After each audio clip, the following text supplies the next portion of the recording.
Good morning students, this is our Hindi grammar book and now we are going to read chapter 2. The name of the chapter is हमारे वर्ण, our alphabet.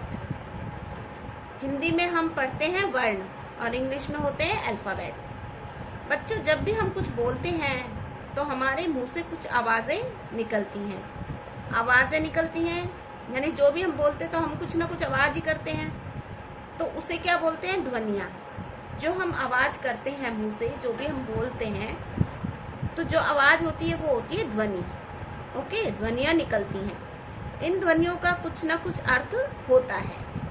जो भी हम बोलते हैं तो हम जो भी चीज़ हम बोलते हैं उन सब का कोई ना कोई अर्थ जरूर होता है. जैसे कि ये अब जो भी ये पिक्चर बनी हुई है इन सबको हम बोल के बताएंगे. इसको बोलेंगे हम ताला, ये है मटर और ये है फल. अब मैं इसको ध्वनि बताती हूँ, अब मैं इसको बोल के बताती हूँ कि ध्वनि क्या निकली. ताला बोला हमने, ता ला, तो ता बोला तो आ की आवाज़ आई.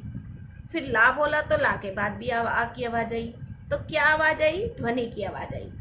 यानी जो भी शब्द हमने बोला, जो भी अक्षर हमने बोला, उसके आगे जो आवाज़ आई वो ध्वनि की आवाज़ आई. मटर, म आ की आवाज़ आ गई. ट आ की आवाज़ आ गई. र आ की आवाज़ आ गई. ओके, तो ये जो आ की आवाज़ आ रही है और मैं के बाद में ए की आवाज़ आ रही है, टे के बाद में ए की आवाज़ आ रही है, ये सब क्या है? ध्वनियाँ हैं जो भी हम बोल रहे हैं. फ आ की आवाज़ आ गई. ल के बाद ए की आवाज़ आई. ल ऐसे बोल के देखो, ए की आवाज़ आती है. ओके, इनके अनुसार ही हम इन पर मात्राएं लगा देते हैं. कभी आप मात्रा लगाओ, जैसे मैं बोलती हूँ आपको गुलाब, तो गे पे मात्रा लगाओ, बताओ कौन सी लगेगी? गू. किसकी आवाज़ आ गई? ऊ की आवाज़ आ गई. तो आप फट से ऊ की मात्रा लगा दो, गुलाब. चलो, एक मैंने आपको ऐसे बोल के बता दिया है. अब आप सोचो कि क्या लगाएं. अब गुलाब तो होता नहीं है कोई शब्द, गुलाब होता है. तो कहाँ पर आवाज़ आई? गे पर आवाज़ आई. और कौन सी आवाज़ आई? गू लाब है, गू. अब ऊ तो आप जानते ही हो, ऊ की मात्रा कैसे लगती है. आप जल्दी से मात्रा लगा दो, बन जाएगा गुलाब. ओके, इन ध्वनियों को और छोटा नहीं किया जा सकता. ठीक है, ये जो ध्वनि निकल रही है इनको और छोटा नहीं किया जा सकता, क्योंकि ये छोटा ही रूप होती है. ठीक है, इन ध्वनियों के लिखे जाने वाले रूप को ही वर्ण या अक्षर कहते हैं. वर्ण भाषा की सबसे छोटी इकाई है. यानी वर्ण जो है वो भाषा की सबसे छोटी इकाई है. ओके स्टूडेंट्स, मुंह से निकलने वाली हर आवाज को ध्वनि कहते हैं और ध्वनि के लिखित रूप को वर्ण या अक्षर कहते हैं.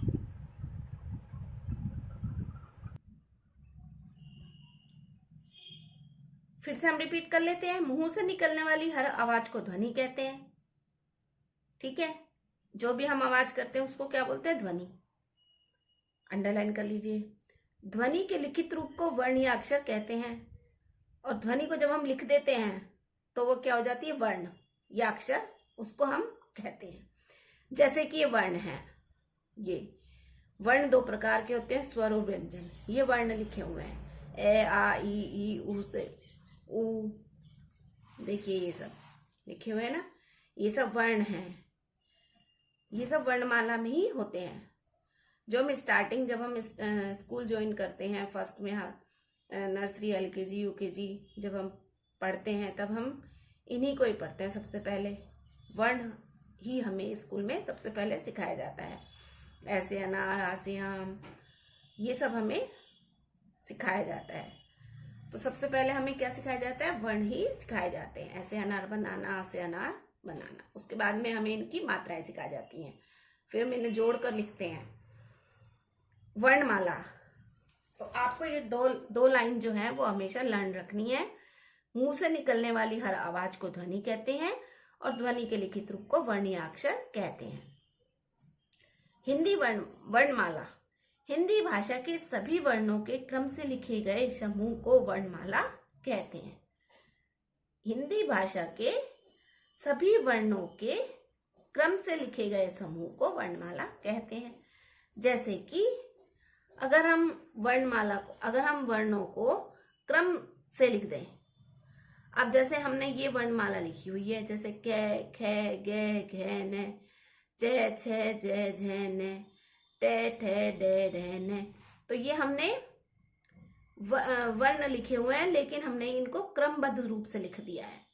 और इनके ये समूह है, समूह यानी इसका एक ग्रुप है, और हमने इसको क्रम से लिखा है। क्रम से यानी कै के बाद ख ही आएगा, और खे खरगोश के बाद गे गमला ही आएगा। हम इनको चेंज नहीं करेंगे, तो ये अपने क्रम से लिखे गए हैं, तो इस क्रमबद्ध रूप को ही हम वर्णमाला कहते हैं। ओके स्टूडेंट्स, नेक्स्ट टॉपिक है वर्ण दो प्रकार के होते हैं। पहला होता है स्वर और दूसरा होता है व्यंजन। स्वर, हिंदी वर्णमाला में 11 स्वर हैं। ये आप जानते ही हैं, ऐसे अनार, आ से आम, ई से ईक, बड़ी से छोटी से इमली, बड़ी से ईक, छोटा से उल्लू, बड़ा से ऊन, ई से ऋषि, ए से एड़ी, ऐ से ऐनक, ओ से उखली, औ से और। तो ये सब है वर्ण, ये है 11, ये 11 होते हैं, इट मीन्स 11 होते हैं। व्यंजन, हिंदी वर्णमाला में 33 मूल व्यंजन होते हैं और 2 अतिरिक्त व्यंजन ड़ और ढ होते हैं। अच्छा, कैसे कबूतर, कैसे खरगोश, ये सब आपको आते हैं, तो ये सब क्या है, व्यंजन है, से हल तक। नेक्स्ट टॉपिक देखिए आप, हिंदी वर्णमाला में 4 ऐसे व्यंजन होते हैं जो 2 वर्णों के मेल से बने होते हैं। इन्हें हम संयुक्त व्यंजन कहते हैं। संयुक्त क्यों कहते हैं? क्योंकि ये 2 वर्णों के मेल से बने होते हैं, यानी 2 वर्ण जब हम आपस में जोड़ देते हैं, उनका मेल कर देते हैं, प्लस कर देते हैं उनको, और फिर जोड़ कर लिखते हैं, तो उनको बोलते हैं संयुक्त व्यंजन। ठीक है, इनको हम क्या कहते हैं, संयुक्त व्यंजन। और ये कितने होते हैं, 4, कै और शै, कै और शै, ये वाला। ठीक है, ये दोनों ही व्यंजन है, और इन दोनों को हमने जोड़ के लिख दिया, तो क्या बन गया, शै से क्षत्रिय बन गया। जय और न, ये वाला जय जहाज, और ये वाला न, इन दोनों के जोड़ से बन गया ज्ञ से ज्ञानी। और तै से त्रिशूल कैसे बना, तै और रै से, तै से तरबूज और रै से रथ, ये रहा। इन दोनों को जोड़ के हमने बना दिया त्रै से त्रिशूल। और श्रेय, शय और रै से मिलकर बन गया श्रेय। बच्चों, अब आप सीख गए होंगे कि संयुक्त व्यंजन कैसे बनते हैं और किन वर्णों के मेल से बनते हैं। ओके स्टूडेंट्स, फिर से एक बार बता देती हूँ। कै और शय से बनता है शय क्षत्रिय, जय और न से बनता है ज्ञ ज्ञानी, तय और रै से मिलकर बनता है तै त्रिशूल, श्रेय बनता है शय और रै से मिलकर। तो ये 4 होते हैं संयुक्त व्यंजन, इन्हें हम कहते हैं संयुक्त व्यंजन। नेक्स्ट टॉपिक है, हिंदी वर्णमाला में कुछ अन्य ध्वनियां भी होती हैं। नाम, वर्ण और उदाहरण। अनुस्वार, जिसमें कि बिंदी वाले शब्द होते हैं। अब ये है वर्ण, अंग से अंगूर वाला होता है ना, वो वाला वर्ण है ये, अंग से अंगूर। ओके, अनुस्वार यानी बिंदी वाले शब्द। उदाहरण, जिसमें अनुस्वार लगाई जाती है। अंग, रंग, पंख, रंक, बिंदी वाले, यानी न तो लगता नहीं है, न नल तो लगता नहीं है, आवाज आती है। अंग, रंग, ओके, पंख, रंक।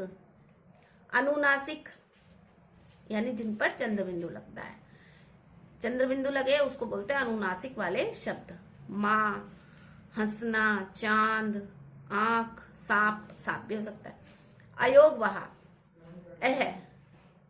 यानी जब हम इन वर्ण शब्दों को बोले तो अह की आवाज आए, मतलब लास्ट में ह की आवाज आए। पुनः, प्रातः, स्वतः, दुख।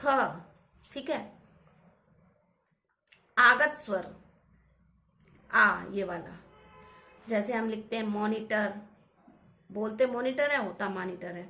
डॉक्टर, लिखते डॉक्टर है, ऐसे मतलब बिंदी तो लगाएंगे नहीं, ऐसा वाला अयोग, आगत, वाला आगत स्वर लगाएंगे, आगत स्वर।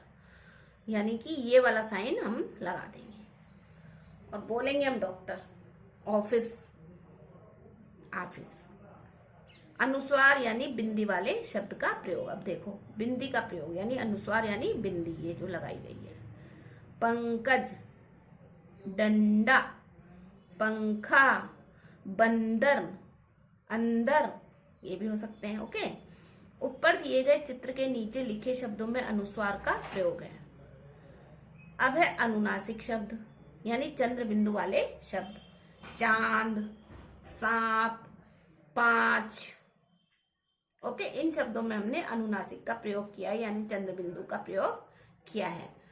बच्चों, अब कुछ मात्राएं जो हम लगाते हैं वर्ण से ही, उनको बना के हम कोई भी शब्द बनाते हैं, यानी उनको मिला के लिखते हैं वर्ण के साथ में मात्राओं को। ठीक है, अब किन किन वर्ण की मात्रा लगती है वो मैं आपको बता रही हूँ। ए देखो, ए पर कोई मात्रा नहीं होती। ठीक है, तो कै के साथ अगर ए को मिला के लिखते हैं हम तो कै शब्द बनता है और शब्द वो कै वर्ण बनता है और कलम शब्द बनता है। आ स्वर हो गया, आ की मात्रा होती है ये वाली, सब जानते हैं। कै के साथ में अगर हम हा की मात्रा लगा देते हैं तो का बन जाता है और शब्द बनता है कार। ई, छोटी ई से इमली, ये वाली मात्रा होती है, साइड में लगती है लेफ्ट हैंड के। कै प्लस ई तो छोटी की बन गया और छोटी से की से बन गया किसान। ई से ई, बड़ी की मात्रा राइट साइड से लगती है, बड़ी की मात्रा लगा दी, कै और ई को मिला के लिख दिया तो कै पे बड़ी की मात्रा लगा दी तो कील शब्द बन गया। कील, ये किसान और ये कील। ठीक है, इसको बोलने में समय लगता है और ये जल्दी से भूल जाती है। ओके, ऐसे ही ऊ से उल्लू, तो उल्लू की मात्रा ऐसे लगती है नीचे से ऐसे घुमा के।